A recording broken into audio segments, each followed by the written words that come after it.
Hi class, in this video we're going to learn how to find the probability of a simple event.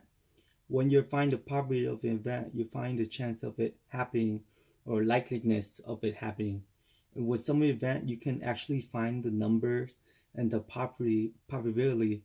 You can represent the probability as a number, and that's what we're going to do tonight. So first, what I want you to do is to define the probability of a simple event. Okay, the definition is a ratio that compares the numbers of favorable outcome to the number of possible outcome. So I want you to copy down the definition.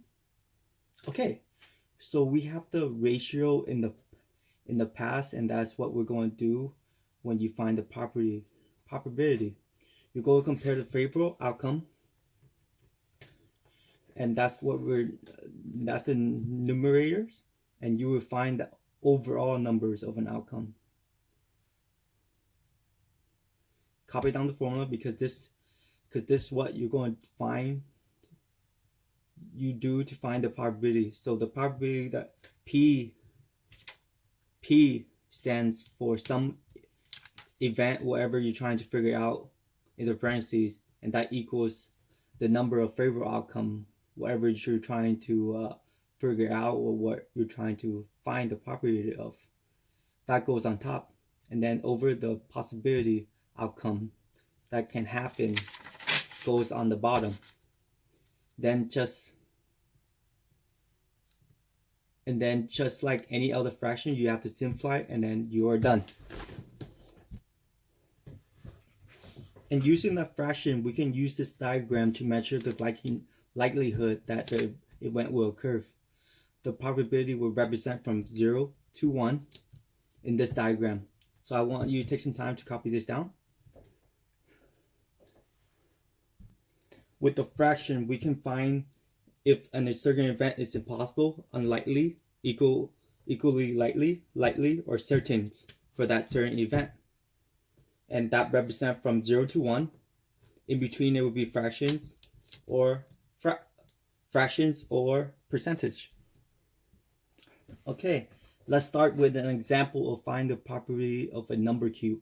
So we're going to find the favorable outcome of a rolling even number on a number cube, and the number cube has 6 sides: 1, 2, 3, 4, 5, 6. So the probability of rolling an even number is P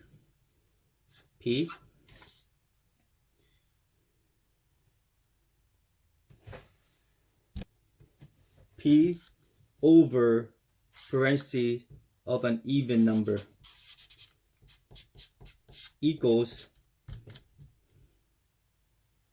the favorable outcome of rolling even number. So there's 2, 4, and 6. So that's 3. So that would be our numerator, and the possible outcome would be 6. After finding this, we have to simplify. 3 over 6 will equals 1 over 2. And as I told you earlier, every fraction you have to write it as a percentage. So 1 over 2 would be 50%. After finding it, we looked at our diagram. And it says equally likely for 1 over 2 or 50%. So when we're rolling a cube, we'll equally likely to have an even number. So every time you roll a dice, you're equally likely to have an even number 1 over 2, so which is 50%. If you have any further questions, please state it here and get ready to discuss it during class time.